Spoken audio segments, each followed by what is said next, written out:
Tech day fertility అమ్మ అనే పిలుపుకు శ్రీకారం చుట్టండి. పొందండి ఉచిత మొదటి కన్సల్టేషన్, మొదటి స్కాన్. సంప్రదించండి 8880747474. అన్ని చెప్పినాం మేము ఇది కూడా చెప్పినాం. ఆయన మొదటి నుంచి అంటుంటే మీరు ఎందుకు ఏది మాలిక్ ఠాకూర్ ముందు చెప్పినాం, ఎవరెందుకు ఖండించలే ఐదర్ సిఎల్పి కానీ పిసిసి కానీ కుల్లో చెప్పినామండి మేము ఇంట్లో దాపరిక. ఎందుకంటే ఇది పెద్ద డేంజర్. ఇప్పుడు కూడా మేము మాట్లాడకపోతే మా పరిస్థితి ఏమవుతుంది ప్రజలల్లో? ఇప్పటికే చులకగా అయిపోయినాం. ఇవాళ ముస్లిం వాళ్ళు ఏమంటున్నారు, ముస్లిం లీడర్ హనుమంత్ రావుజీ हमको हम आपको देखे जिंदगी भर आप सेकुलर है मगर आप फंडामेंटल पार्टी कैसा जीता అంటే ఏం చెప్పాలి చెప్పమ్మా? సెక్యులర్ అని అంటున్నారు, అది అందరికీ తెలిసిందే. మరి రేవంత్ రెడ్డి ఏబీవీపీ నాయకుడిగా ఉన్నాడు, తర్వాత టీడీపీ ఉన్నాడు, ఇంతమంది సీనియర్లు ఉంటే అసలు పీసీసీ పదవి ఆయనకి ఎందుకు కట్టబెట్టినట్టు? చూడమ్మా, ఈ ఇష్యూలో నేను చాలా ముందు ఎన్ని అనాల్లో అన్ని అన్నారు. ఈ రోజు మీకు సఖ్యత కుదిరిందా సీనియర్లందరికీ ఆయనతో? అంటే నేను చేసిన ప్రయత్నంలో ఒక్క తప్పు కూడా లేదు. ఆఖరి వరకు నేను పోరాటం చేశా. కానీ హైకమాండ్ హైజ్ అపాయింటెడ్ హిమ్. సో దానికి మా సోనియా గాంధీ మా నాయకురాలు, రాహుల్ గాంధీ మా నాయకురాలు. ఇక ఆయన అపాయింట్ చేసిన తర్వాత నేను మొదలు ఎంత చెప్పాలో చెప్పిన. ఇక ముందు ఏదన్నా తప్పు జరిగితే చెప్తా, కానీ మాటికి రేవంత్ రెడ్డి గురించి వాళ్ళ ఆలోచన చేయాలి, ఢిల్లీ వాళ్ళు. నేను చేయను, ఎందుకంటే నేను I have done my duty. అన్ని చెప్పిన, ఆయన పూర్వ వివరాలు ఏమేమి అన్ని చెప్పిన. ఇక నేను మాట మిగతా నాయకులు కూడా ఆలోచన. మేమంతా సీనియర్ నాయకులు ఆయన బచ్చా అని కూడా మీరు మాట్లాడారు. అలాంటప్పుడు ఏంటి ఇంతమంది సీనియర్ నాయకులు అన్నది నా బాధ. నీకున్న ఆలోచన నేను కాదంటలేను. మీరు చెప్పింది నేను చెప్పింది అన్ని చెప్పిన. అయినా కానీ హైకమాండ్ అపాయింట్ చేస్తే మిగతా వాళ్ళు ఎందుకు మాట్లాడరు? Why only targeting Hanumantha Rao? Hanumantha Rao before appointing I told everything. I wrote a letters also. I told openly. But other leaders are keep quiet. How I can say that? But only high command can think over on this issue. High command why our vote bank has gone to BJP అనేది ఎవరు తప్పు చేసినా వాళ్ళ మీద మీరు తప్పనిసరిగా action అనేది లేకపోతే ఇలాంటి పొరపాట్లు జరుగుతాయి. మీరన్నట్లుగానే అది అయిపోయిన పిసిసి పదవి ఎవరికి వచ్చిందా ఏంటి, అయిపోయింది, ఆయన చేసుకుంటున్నారు, ఆయన పని నడిచింది. బట్ ఈరోజు సీనియర్లందరికీ రేవంత్తో సఖ్యత కుదిరిందా అంటే? ఇప్పుడు నేను ఎట్లా చెప్తామా, నేను అనేది సఖ్యత కుదిరిందా అంటే నా పాయింట్ ఏంటంటే, once my leader was appointed somebody, so I can't go against, but I can reveal whatever it is going on, but I can't question to my madam. But whatever question before that I told him everything, the record of that person. But again, how many times I can say that? Let them, they can think about. ఆయన నాదారి నాదే అన్నట్టు ఉన్నారా, లేకపోతే అరాకొరా కొంతమంది నేతలను కలుస్తున్నారు, పరామర్శిస్తున్నారు, వెళ్తున్నారు, ఆయన కలుపుకునే ప్రయత్నం చేస్తుంటే కూడా సీనియర్ లెవెల్ ముందుకు రావట్లేదు అనే వాదనకి మీ సమాధానం? ఇది తప్పమ్మా, ఇది తప్పు. మేము తప్పనిసరిగా person like Hanumantha Rao openly oppose. But I state after appointing of the Sonia Gandhi by Revanth Reddy I'm fully supporting. అందరం కలుగుతాం, పార్టీని బతికిద్దాం. నేను మీటింగ్ లో చెప్పినండి, ఇది మెంబర్షిప్ డ్రైవింగ్ లో మీటింగ్ లో చెప్పిన. ఇంతకంటే ఏం చేస్తామండి? రేవంత్ రెడ్డి వల్లే ఈ రోజు కాంగ్రెస్ కి జీవం వచ్చింది మళ్ళీ అనే ప్రశ్నకి మీ సమాధానం? ఇక చూడండి, ఇక సోషల్ మీడియాలో ఎవడన్నా ఏమన్నా చెప్పుకుంటాను, నేను ఏడ చెప్పాలి? నిజంగా వస్తే మరి హుజురాబాద్ ఎందుకు ఓడిపోయిందంటే వాళ్ళు చెప్పుకుంటూ కానీ మనం ఈ రిజల్ట్ చూసి కన్ను తెరవాలి. అటు కేసీఆర్ కూడా కన్ను తెరవాలి, ఇటు కాంగ్రెస్. ఎందుకంటే we are number two became a number 3. That's why my request to all the leaders, let them you will united and you will fight with BJP. And also first enemy is our BJP, second KCR. ఇప్పుడు ఆ స్థితి వచ్చింది. ఎందుకంటే మన position ఆయన తీసుకున్నాడు, ఆయన second అయిండు. మనం దీన్ని ఏ విధంగా అధిగమించాలని ప్రతి నాయకుడు, ప్రతి కార్యకర్త ఆలోచన చేయమని చెప్తున్నారు. సార్, ఢిల్లీలో కూడా వార్ రూమ్ లో నేతలంతా కూడా మళ్ళీ కొట్టుకున్నారంట, ఒకరి మీద ఒకరు ఆరోపణలు చేసుకున్నారంట, వైఫల్యాలు. కొట్టుకోవడం కాదు, జరిగినటువంటి సన్నివేశాల మీద గతంలో ఏం జరిగింది అనేది, దానికి ఈ విధంగా ఉండొద్దు అనేది పాయింట్. అన్నిటికంటే ఏంటంటే వాళ్ళ ప్రాబ్లం ఏంటంటే, కౌశిక్ రెడ్డి పోయినప్పుడు నువ్వు ఎందుకు ఆపలేదు అనేది ఆయన ఆలోచన. ఎవరిది?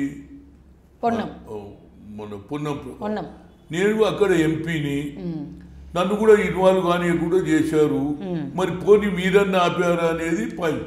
ఎమ్మెల్సీ ఇప్పించుకోవడానికే పరోక్షంగా ఉత్తమ్ రెడ్డి సపోర్ట్ చేశాడు ఇక ఈ క్వశ్చన్ ఆయన ఏది చెప్పినా ఆయన తమ్ముడు, ఇది ఆయన అడగండి చేసిండా లేదా నేను చెప్పగాని మొన్న జరిగిన సన్నివేశంలో ఆర్గ్యుమెంట్ ఏంటంటే why you have not stopped your brother అనేది పాయింట్ అండి. ఎవరైనా మన పార్టీకి వెళ్ళిపోతుంటే ఎందుకు నువ్వు ప్రయత్నం చేయలేదు అనేది ఇంపార్టెంట్ ఇష్యూ. ఇక తర్వాతంతా ఇక నేను ఆడ అదే ఇష్యూలో ఆయన కూడా వేణుగోపాల్ గారు మళ్ళా పర్సనల్గా పిలిచి అందరితో ఇండివిజువల్ కూడా మాట్లాడాడు. అది పాయింట్. ఓకే, తెలంగాణ ఇచ్చిన కాంగ్రెస్ పార్టీ ఈరోజు రాష్ట్రంలో 3వ స్థానానికి పడిపోవడం అనేది ఏంటి? సమన్వయ లోపం నేతల మధ్య అనుకోవాలా, లేకపోతే ఇది పిసిసి నాయకత్వం సరిగా లేదని చూడండి. సమన్వయ లోపమా, పార్టీకి సరైన నేతలే, పిసిసి నాయకత్వమా? గతంలో ఏదైతే దుబ్బాక ఎన్నికలు జరిగినప్పుడు మనం రివ్యూ చేయలే, అదేవిధంగా నాగార్జున సాగర్లో ఓడిపోతే కూడా రివ్యూ చేయలే.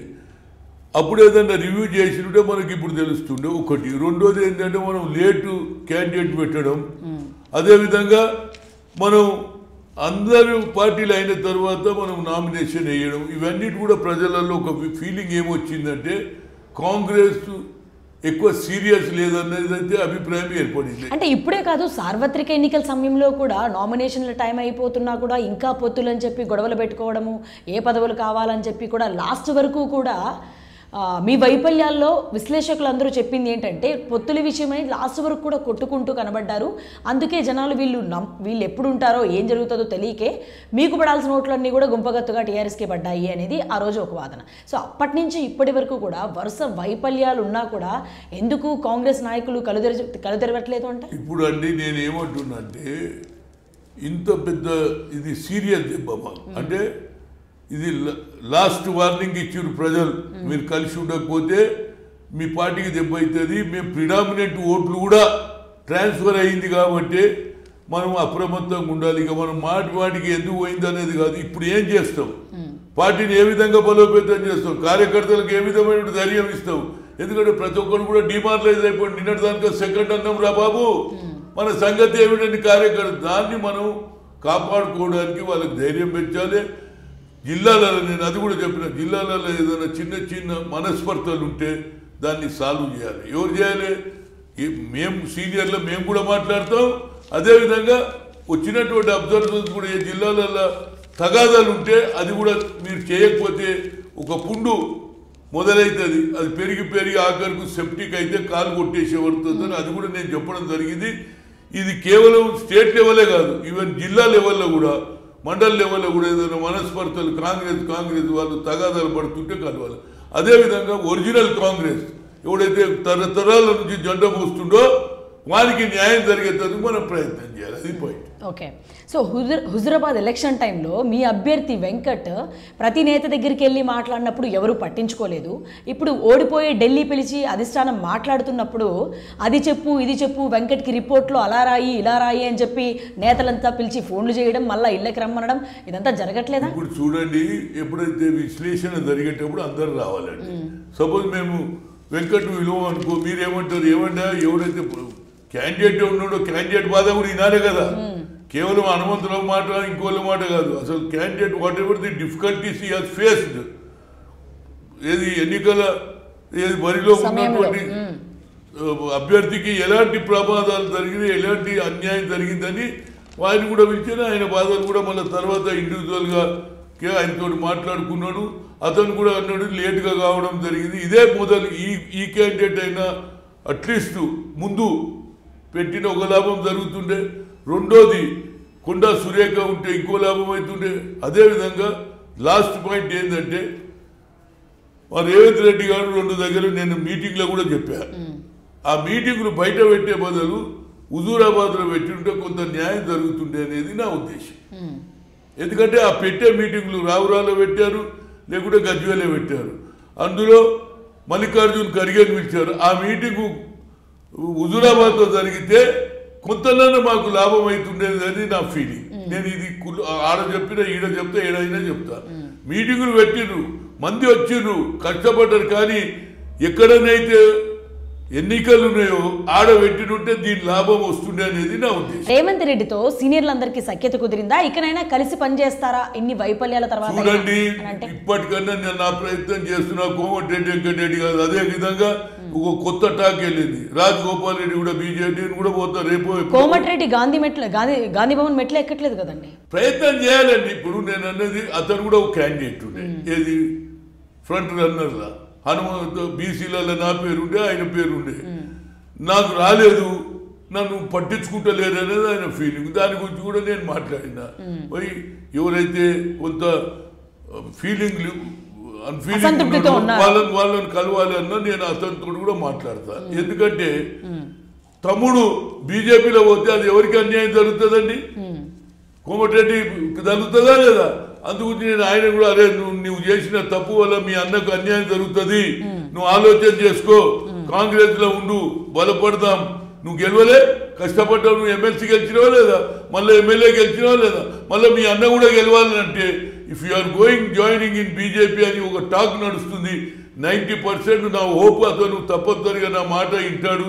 బీజేపీలో పోతే వాళ్ళ అన్నకే అన్యాయం జరుగుతుంది, దానివల్ల మా పార్టీ కూడా అన్యాయం జరుగుతుంది అని నేను అతను కూడా నచ్చ చెప్పడానికి అటు అన్న నువ్వు తమ్ముని ఇద్దరితో మాట్లాడతాను. ఇంకెక్కడన్నా మనస్పర్ధలు ఉంటే నేను అందరితో మాట్లాడతాను. ఎందుకంటే నాకున్నది ఒక ఆలోచన, నా ఎక్స్పీరియన్సు.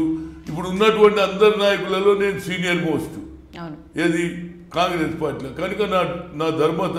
రేపు మీరే అంటారు ఏమంటే సీనియర్ ఉండి మీరు ఏం చెప్పలేదా అంటే ఆ చెడ్డ పేరు నాకెందుకు తెచ్చుకోవాలి, తప్పనిసరిగా అందరితో మాట్లాడతాను. దక్షిణాదిలో బీజేపీకి బలం లేదు, బట్ ఈరోజు తెలంగాణలో ఎందుకు పుంజుకుంటుంది అంటే అది కంప్లీట్గా మీ వైఫల్యం కాదా? అంటే కాంగ్రెస్ బలహీనపడడం వల్లే. మీరు అన్నతో నేను ఏకీభవిస్తున్న వాళ్ళ ఆలోచన కూడా ఏంది, సౌత్ లో బీజేపీని పెంచాలనే ఆలోచన వాళ్ళు వచ్చింది.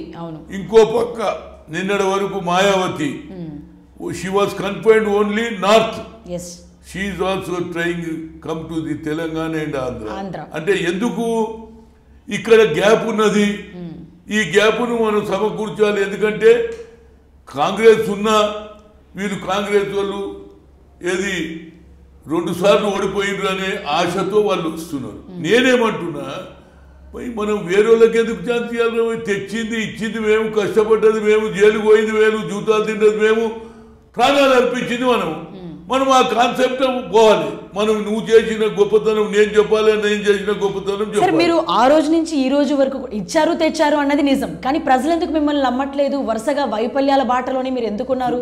చూడండి, వైఫల్యాలు ఉన్నప్పుడు మనం సరిదిద్దుకోవడానికి ప్రయత్నం చేయాలి. మొదలు మనం యూనిటీ ఉన్నది అని చూపించుకోవాలి.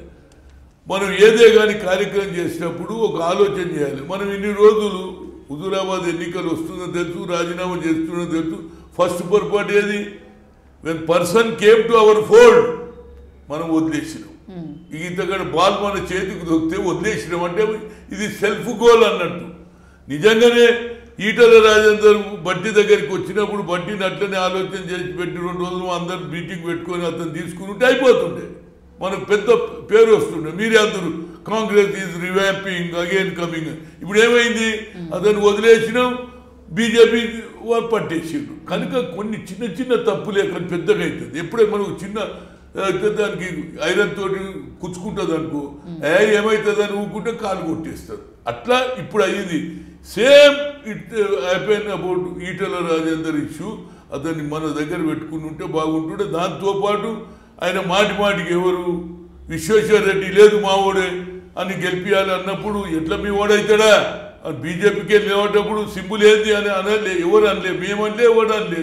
అది కూడా అతనికి అడ్వాంటేజ్ అయిపోయింది. అక్కడ మనం కూడా అప్పుడే కౌంటర్ చేసి ఉంటే కొంత ప్రజలు ఆలోచన, మనం దానికి మాట్లాడకపోతే దీనికి మాట్లాడకపోతే టికెట్ లేట్గా అయిపోయి మీటింగ్లు వేరే దగ్గర పెడితే ఇవన్నీ తప్పులు అయినాయి. ఇక ముందు అలాంటి తప్పులు రాకుండా చూడాలనేది నా ఉద్దేశం. ఒకప్పుడు కొన్ని సంవత్సరాల పాటు లేదా కొన్ని దశాబ్దాల పాటు ఏలిన కాంగ్రెస్ ఈరోజు దక్షిణాదిలోను తెలంగాణలోను దేశవ్యాప్తంగా రోజు రోజుకు ఎందుకు ప్రాబల్యం కోల్పోతుంది, రోజు రోజుకు ఎందుకు దిగజారిపోతుంది అంటే చూడండి, దీని మీద మేము అన్వేషణ చేస్తున్నాం. ఒకనాడు 2 సీట్లు ఉన్నటువంటి బీజేపీ వాళ్ళ కేంద్రంలో పవర్ వచ్చింది. అదేవిధంగా షీలా దీక్షిత్ ఉల్లిగడ్డల రేటు పెరగడంతో ఆమె కూడా పోయింది. అంటే ప్రజలు ఎప్పుడు ఏం చేస్తారో తెలియదు కనుక మనం ప్రజల పక్షాన ఉండాలి. ఇష్యూలపై ఏడు అన్యాయం జరుగుతా పోవాలి. రైతుల మీద సంఖ్యలు వేశారు ఏది ఖమ్మంలో, ఇమీడియట్గా దాని ఇష్యూలు పెద్దగా చేయాలి. అదే 3rd డిగ్రీ ఇచ్చారు సిరిసిల్లలో, అది పట్టుకోలేదు. అదేవిధంగా హాజీపూర్లో 3 అమ్మాయిల మీద ఏది రేప్ చేసి మర్డర్ చేశారు. అలాంటి ఇష్యూలో ఇలా మన చేతిండే ఇష్యూలు ఉన్నాయి. పెరిగిన ధరలు కానీ, అదే పబ్లిక్ సెక్టార్ను మూసేయడం కానీ, ఇంటికో ఉద్యోగం కానీ, నిరుద్యోగం, ఇన్ని ఇష్యూస్ ఉన్నాయి. ఆఖరుకు రైతుల ఇష్యూ. బీజేపీ తీసుకున్న ప్రతి విధానాల్లోనూ ఫెయిల్యూర్ అవుతుంది. అది అనలిస్టులు కానీ దేశవ్యాప్తంగా ప్రపంచవ్యాప్తంగా కూడా వ్యతిరేకత వస్తుంది. మోదీ ప్రాబల్యం తగ్గిపోతున్నప్పటికీ కూడా కాంగ్రెస్ ఎందుకు వీటన్నిటిని గట్టిగా మాట్లాడలేకపోతుంది అని అంటే నువ్వు అన్నదాంతో నేను ఏకీభవిస్తాను. ఎందుకంటే ఎవడైతే తప్పు చేసినోడే తిరుగుతున్నాడు. మేము బీజేపీ అని తిరుగుతున్నాడు. నేనేమంటున్నా, మనం దాన్ని ఎక్స్పోజ్ చేయాలి. బండి సంజయ్ చేసినది ఏమిటి ఇవాళ నేను అడుగుతున్నా. ఈటల రాజేందర్, నువ్వు ఇవాళ పోయినావు ఆ పార్టీలో, ధరలు తగ్గిస్తావా, ఉద్యోగాలు ఇప్పిస్తావా? పోనీ నీ ఉన్నటువంటి హుజూరాబాద్ నువ్వు ఎంత డెవలప్ చేస్తావు చూద్దాం. ఇప్పుడు ప్రతిదానికి ఆయన ఏం చేయడు నాకు తెలిసినంత మటుకు. ఎందుకంటే అతని మీద ఖచ్చితంగా వైరం ఉన్నది. ఈయన కేవలం స్టేట్మెంట్లు ఇవ్వగలుగుతాడు కానీ డెవలప్మెంట్ చేయడం అయితే కాదు అనే తోటే తెలిసిపోయింది. ఎందుకంటే బీజేపీ కూడా ఢిల్లీలో ఏం చేయలేదు. ఇప్పుడు ఈయన అంటున్నాడు ఢిల్లీలో పోయి ఏం చేస్తాడు, ఈయన ధర్నా చేస్తాడు. ఒక ముఖ్యమంత్రి ధర్నా చేసే అవసరం ఏమి పడింది? నీ చేతిలో వెపన్ ఉన్నప్పుడు నువ్వు ఎందుకు యూజ్ చేయలే? ఎప్పుడైతే రైతులకు అన్యాయం జరిగిన 3 బిల్లు వ్యతిరేకం చేసినట్టు ఇవాళ భయపడుతుండే, ఇవాళ నువ్వేం మాట్లాడతావు? దాంతో ఆయన నీకు అవసరం ఉన్ననాడేమో కేసీఆర్ దగ్గర, నరేంద్ర మోడీ దగ్గరకు పోయి జీవుతున్నట్టు ఈడ కొట్లాడుతావు. ఇద్దరు కూడా ఈడ కొట్లాడుతున్నారు, ఢిల్లీ వంగనే అడ్జస్ట్ అవుతున్నారు. కనుక దాని గురించి నేనేమంటున్నా, కేసీఆర్ నీకు చిత్తశుద్ధి ఉంటే జంతర్ మంతర్ దగ్గర బీజేపీ వాళ్ళని కూడా కూర్చోబెట్టు, అప్పుడే న్యాయం అనిపిస్తుంది. కేవలం ఈడ కొట్లాడి రాళ్ళు రప్పలు కాదు. అదేవిధంగా 3 బిల్లు కూడా అసెంబ్లీలో బిల్లు తీసుకో, లేకుంటే మా పార్టీ కార్యకర్తలు మన బట్టి విక్రమార్క బైకాట్ చేయాలి. ఎందుకు బైకాట్ చేయరు? ఆడ ప్రియాంక గాంధీ పోయి 4 చనిపోతే పోలే. అటువంటి గొప్పతనం ఉండాలి. అటువంటి అసెంబ్లీలో ఎంతసేపు మాట్లాడినా బుల్డోజర్ చేస్తాడమ్మా, బయటికి రావాలి, వాకౌట్ వచ్చి అమరవీరుల స్థితి. అరే కార్యకర్త బా మా గురించి కాంగ్రెస్ పార్టీ చూసినావు అసెంబ్లీ బైకాట్ చేసిందనే ఆలోచన వస్తుంది. మనం అధ్యక్ష ఏదో నేను మాట్లాడితే లాభం ఏంది? ఫైనల్గా వాడే ఏది తెల్లారి స్టేట్మెంట్ చేసి అన్ని కథలు చెప్పిండని అనుకోని. కానీ అసెంబ్లీలో బయట స్టేట్మెంట్ కంటే అసెంబ్లీలో యుద్ధం చేస్తేనే ప్రజలు మన వాళ్ళు ఉన్నారు రాని ఆలోచన రావాలి. అసెంబ్లీలో ఏదో మాట్లాడితే ఏం కాదు, బయట ప్రెస్ కాన్ఫరెన్స్లు పెడితే ఏం కాదు. ఫ్లోర్ ఆఫ్ ది హౌస్లో బైకాట్. అదే జరిగినటువంటి ఇష్యూ ఏది ఉత్తరప్రదేశ్లో లఖీంపూర్ దగ్గర జరిగిన ఇన్సిడెంట్ నువ్వు ఇమీడియట్ బైకాట్ చేయాలా లేదా? సోనియా గాంధీ పోయింది, ప్రియాంక గాంధీ పోయింది, మనం నడిచింది. పోనీ కంట్రోలెన్స్ పెట్టిందా? అది కూడా. ఇలాంటి దానికే మనకు మంచి పేరు వస్తుందమ్మా. నేనేమంటున్నా, మేము కూడా యూత్ కాంగ్రెస్ అప్పటి నుంచి ఈవెన్ పవర్లు ఉన్నప్పుడు కూడా రాజీవ్ గాంధీ చెప్పిండు, even in your power if anybody is doing a wrong thing you can raise your voice అన్నాడు. దట్ ఈస్ హనుమంతుడు. అందుగురించి సార్ నిజంగా నేను ఒప్పుకుంటాను. మీరు ఈ రోజు మాట్లాడుతున్న ప్రతిదీ కూడా మీరు ఒప్పుకుంటున్నారు. ఏంటి వైఫల్యాలు ఏంటి, ఎందుకు ఏదో చెప్తూనే వస్తున్నారు, అలర్ట్ చేస్తున్నారు. బట్ అది ఎవరు పట్టించుకునే పరిస్థితులు ఉన్నాయి. మొదట్లో మీరు కూడా రేవంత్ రెడ్డి పీసీసీ అయినప్పుడు మీరందరూ కూడా ప్రయత్నించారు. సీనియర్లందరినీ కాదని చెప్పి ఆయనకి ఇవ్వడం కొంచెం అసంతృప్తి వ్యక్తం చేశారు. బట్ ఈరోజు మీరు సరే ఇవన్నీ ఒకరి సొంత ప్రయోజనాలు కాకపోయినా పార్టీ ప్రయోజనాల కోసం ఆలోచించి మీలాంటి వాళ్ళు ఈరోజు కలిసి ముందుకెళ్లాలని మీరు చెప్తున్నారు. కానీ మిగిలిన సీనియర్లందరూ అసలు రాని పరిస్థితి, కలవని పరిస్థితి. చూడండి, ఇవన్నీ నేను అన్ని ఎప్పటికప్పుడు చెప్తానే ఉన్నా. ఇవాళ మీరు అనుకుంటారు అంటే మీరు చెప్తే సరిపోతుంది. ఇవాళ ఇంత స్పీడ్ గా పిలిచిందా చెప్పండి మీరు? ఇది ఒక development. Suppose I keep fight like that అంటే ఇట్లనే అంజాన్ కొడుతురు. మొన్న ఇక్కడ మీటింగ్ అయింది, ఢిల్లీలో పిలిచిండ్రు. అంటే ఇప్పుడు high command also very serious. Whatever you are saying, నువ్వు అన్నాడు అపోజ్ ఎస్ బరాబర్ అపోజ్ చేసిన, కానీ మా నాయకురాలు అపాయింట్ చేసిన తర్వాత నేను మాట్లాడలేదు. అయినా కలిసి పని చేద్దామని నాకు ఆలోచన వచ్చింది. కానీ రేవంత్ రెడ్డి మాకు కలుపుకుంటాడా లేదా అది ఆయన ఆలోచన. మేము మాత్రం సీనియర్స్ మాత్రం తప్పనిసరిగా పార్టీని బలోపేతం చేయడానికి మా మీద లేనిపోని ఆరోపణలు చేయకుండా మేము అందరం కలుస్తాం. సీనియర్లు ఎంతమంది నేను అందరినీ రిక్వెస్ట్ చేస్తా, అందరిని ఒక లైన్లో తీసుకొచ్చి యుద్ధం చేద్దాం, అపోజిషన్ తోటి కొట్టాడంటే మొదలు ఇల్లు చక్కగా పెట్టుకోవాలి. కాబట్టి నా ప్రయత్నం సీనియర్ దాంట్లో నేను చేస్తా. ఇక ఆయన ఆలోచన ఏది, రేవంత్ రెడ్డి అందరినీ కలుపుకోవాలన్నా లేకుంటే ఇంతకుముందు టీడీపీలకి వెళ్ళి వచ్చిన వాళ్ళనే దగ్గర పెట్టుకుంటాడా, it is left to you. మేమేమంటామంటే ఒరిజినల్ కాంగ్రెస్ వాళ్ళకి అన్యాయం జరగదు అనేది మా కాన్సెప్ట్. ఓకే, మీలో కూడా కొంతమంది సీనియర్ నేతలు అధికారంలో ఉన్నప్పుడు అధికారాన్ని అనుభవించి పార్టీ పరిస్థితి దిగజారుతున్నప్పుడు పార్టీని వదిలేసి పదవులు దొరికే చోటుకు వెళ్ళిపోతున్న నేతలు కూడా మీ దగ్గర ఉన్నారు. అంటే బాగున్నంత వరకు మేము ఉంటాం, బాగాలేనప్పుడు వెళ్ళిపోతామనే నేతలకి మీ సమాధానం? ఒక్కొక్కరిది నేచర్, ఇది అన్యాయం. తల్లి పాలు తాగి తల్లును గుద్దినట్టు ఉన్నది. చాలా మంది ఉన్నారు. ఒకప్పుడు ఒక పార్టీలు ఉంటే చచ్చిపోయే వరకు అదే పార్టీలు ఉంటే, ఇప్పుడు సమాజం ఏదైతే ఎలక్ట్రానిక్ మీడియా, వీడియోలు, సోషల్ మీడియా వచ్చిన తర్వాత ప్రజల్లో మార్పు వచ్చింది. ఎక్కడ అవా ఉంటే అటు పోతున్నారు. దానికి మనం ఏం చేస్తామా? మాకు కన్విక్షన్ ఉంది. నేను ఒక పేద కుటుంబంకి వెళ్ళి వచ్చిన, ఎవరు రాజీవ్ గాంధీ గుర్తుపట్టాడు, సంజయ్ గాంధీ గుర్తుపట్టాడు, ఇందిరాగాంధీ గుర్తుపట్టింది, ఇలా సోనియా గాంధీ, వాళ్ళందరితో నేను ఈ దానికి వచ్చిన. కనుక నాకు ఒక ఆలోచన ఏంటంటే, ఏ పార్టీలో ఉండి ఏ పార్టీ అయితే మనకు అన్నం పెట్టిందో ఆ అన్నం పెట్టిన తల్లిని మరవద్దు అనేది నా ఉద్దేశం. మొన్న కూడా నేను ఢిల్లీలోకి వచ్చినాక హనుమంత్ అవర్ యువర్ హెల్త్ అని అడిగింది. Ma'am after you spoke to me in the telephone no I'm fit అన్నా, ఇట్లా ఐఎమ్ ఫిట్ అన్నా. She was so happy. అంటే నేను అనేది ఏంటంటే, ఒక మనిషికి అనేది ఒక ఐడియాలజీ ఉండాలి, ఒక కన్విక్షన్ ఉండాలి. మారుతుంటే ఏమవుతుంది, రోడ్డు మీద పోతుంది, ఇవాళ హనుమంతరావు పోదాం, నువ్వు నేను నిలబడదాం చేసేపు హ్యాబిట్స్ దగ్గర సుల్తాన్ ప్రతి ఒక్కడు ఆగి ఏమనుమంతనా ఏడని ఇడవాలని అంటారు. ఎందుకు? అభిమానం. అంటే పార్టీలో ఉన్నోనికి తప్పనిసరిగా అభిమానం ఉంటుంది, కార్యకర్తలు ఉంటారు, అవతల వాడు no is a senior, is a state forward man, is a loyal to party. అట్లా తెచ్చుకోవాలి. ఇది నా బ్యాంక్ బ్యాలెన్స్, వేరే లేవో మా పైసలు, ఇదే నా బ్యాంక్ బ్యాలెన్స్. హనుమంతరావు కరప్షన్ చేయలే, హనుమంతరావు లాయలిస్ట్ అని చాలా మా పోయినాడు ఏది తీసుకుపోము. మంచి చెడ్డ అందులో హనుమంతరావు నంబర్ 1 అనేది చెప్పగలరు. కేసీఆర్ మీద ప్రజా వ్యతిరేకత రోజు రోజుకు పెరుగుతుందని చెప్పి మొన్నటి చేసిన సర్వేలో తెలిసింది. సో ఈ పరిస్థితుల్లో 2023లో మీరు ఏ విధంగా సిద్ధమవుతున్నారు? పార్టీని బలోపేతం చేసుకుంటామని చెప్పి బయటకు వచ్చి ప్రెస్ మీట్లు పెట్టడానికే, మాట్లాడడానికేనే, పేపర్ ప్రెస్ మీట్లకి వాటికి వీటికే మేము మాటలు ఉంటున్నాయా? కార్యాచరణ లేదా? అంటే చూడండి, కేవలం why you are saying only KCR, even Narendra Modi whatever, ఆయన మా ఈ 2 పార్టీల మీద మనం ప్రచారం ఎక్కువ చేయాలి. గ్రామాల్లో తిరగాలి, వార్డ్ మెంబర్లను పట్టుకోవాలి. అందుకు చేయాలి. మెంబర్షిప్ ఇష్యూ కూడా వచ్చింది. మెంబర్షిప్ కూడా చేయాలి, డిజిటల్ మెంబర్షిప్.